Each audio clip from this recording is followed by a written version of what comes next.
नमस्कार। आप सभी प्रेम प्यार रिलेशनशिप में ब्रेकअप मेकअप के दौर से गुजरते रहते हैं।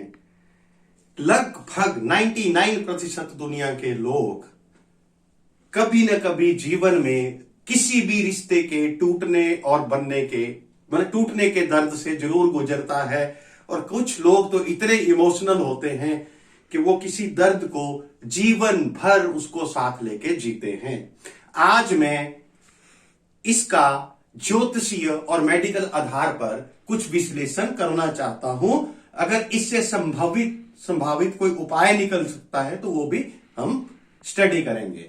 सबसे पहले, जैसे मैंने ऊर्जा चक्रों के बारे में कहा है कि मूलाधार, स्वादिष्ठान, मणिपुर और चौथा चक्र जो होता हमारा, इसको मेडिकल साइंस की लैंग्वेज में थाइमस ग्लैंड और शास्त्रों के आधार पर इसको अनाहत चक्र कहते हैं।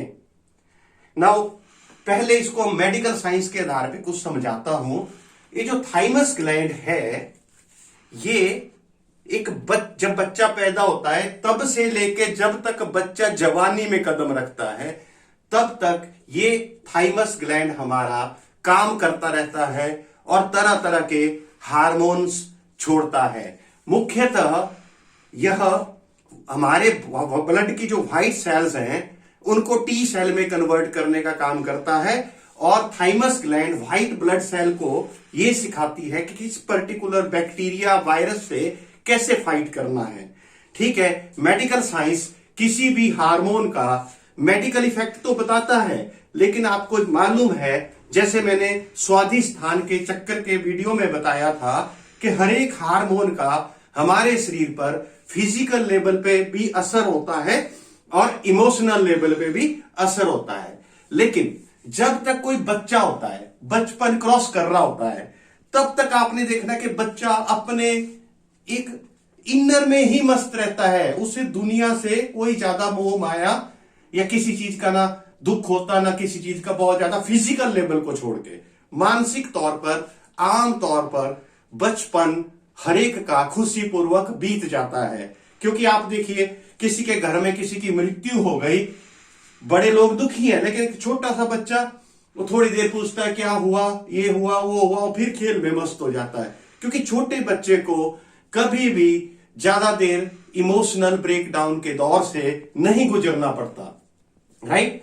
तो इसका मैं एक चीज जो मेडिकल साइंस आज तक नहीं बता पाया, मैं बता रहा हूं कि जो थाइमस ग्लैंड है, वो जो जितने मैं हार्मोन्स के नाम नहीं ले रहा हूं, तरह तरह के हार्मोन्स होते हैं, 5-7 तरह के, लेकिन ये हार्मोन एक काम तो ये करते हैं कि ये बच्चे की इम्यूनिटी को स्ट्रांग करते हैं, मतलब उसको इम्यूनिटी की ट्रेनिंग देते हैं जब तक वो बच्चा होता है। लेकिन जैसे जवानी में कदम रख देता है, जवान हो जाता है कोई बच्चा, तो उसके बाद उसका थाइमस ग्लैंड जो है वो काम करना बंद कर देता है और वो it become just bunch of fat cells. वो जस्ट एक मांस का टुकड़ा, फैट सेल्स का टुकड़ा बन के रह जाता है और फर्दर ये टी सेल बनाना बंद कर देता है। ये तो इसका मेडिकल प्रभाव है, लेकिन साइकोलॉजिकल प्रभाव ना क्या है, क्योंकि ये हमारा हृदय स्थान को भी रिप्रेजेंट करते हैं। जब किसी का दिल टूटता है, किसी भी रिश्ते में, गर्लफ्रेंड, बॉयफ्रेंड, हस्बैंड, वाइफ, मां बाप, जो भी रिश्ता होता है, अगर कोई ब्रेकअप होता है तो उसे दिल में दर्द होता है।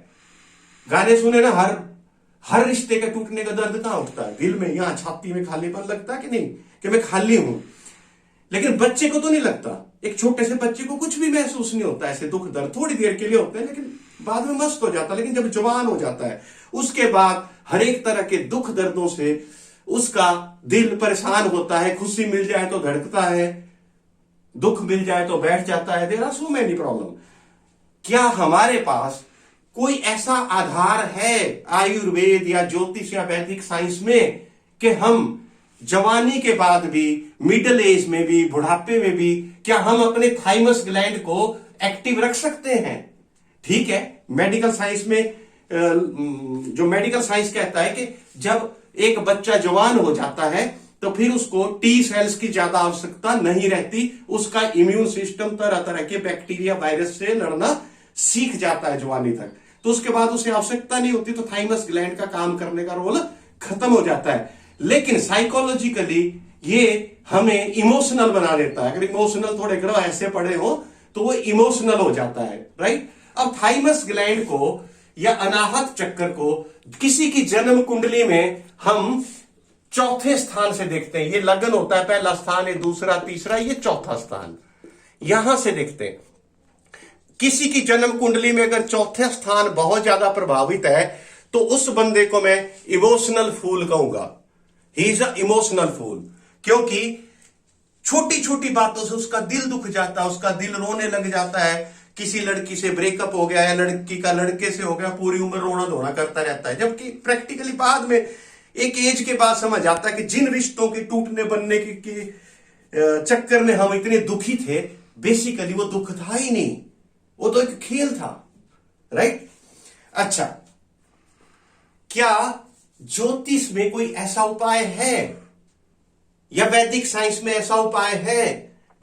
हरेक की जन्म कुंडली के ग्रहों के आधार पर यह उपाय खोजा जा सकता है और बताया जा सकता है। अगर आपको ज्योतिष की अच्छी जानकारी हो तो अगर किसी का हार्ट ब्रेक हुआ हो, रिलेशनशिप ब्रेक हुआ हो, उसके दुख पीड़ा के दर्द से गुजर रहा हो, नशे की ओर जा रहा हो या अपना काम नहीं कर पा रहा हो, उसे इमोशनल सेटबैक लगा हो, तो ज्योतिष के कई उपायों द्वारा और वैदिक ज्ञान और योग के कई उपायों के द्वारा हम उसके अनाहत चक्र को रीएक्टिवेट कर सकते हैं। अगर अनाहत चक्र जिस व्यक्ति का रीएक्टिवेट हो गया, वो बुढ़ापे में भी एक छोटे बच्चे की तरह मस्त मौला और मस्त जिंदगी जी सकता है। That is all. बाकी अगर इसके बारे में किसी का कोई प्रश्न हो तो मुझे कमेंट में पूछ सकता है। लेकिन ऐसा है कि एक पर्टिकुलर उपाय नहीं होता हरेक का। हरेक की जन्म कुंडली के हिसाब से उसके चौथे स्थान में बैठे हुए ग्रहों के आधार पे देखा जा सकता है कि अगर उसके अनाहत चक्र या थाइमस ग्लैंड की वजह से उसे कोई इमोशनल सेटबैक फील हो रहा है, वो जिंदगी से हार चुका है, हिम्मत हार चुका, उसको कैसे रीएक्टिवेट किया जा सकता है। ये हरेक व्यक्ति की अपनी अपनी जन्म कुंडली के अनुसार उपाय अलग अलग होता है। आज के वीडियो में मैं बस इतना ही कहना चाहता हूं। धन्यवाद।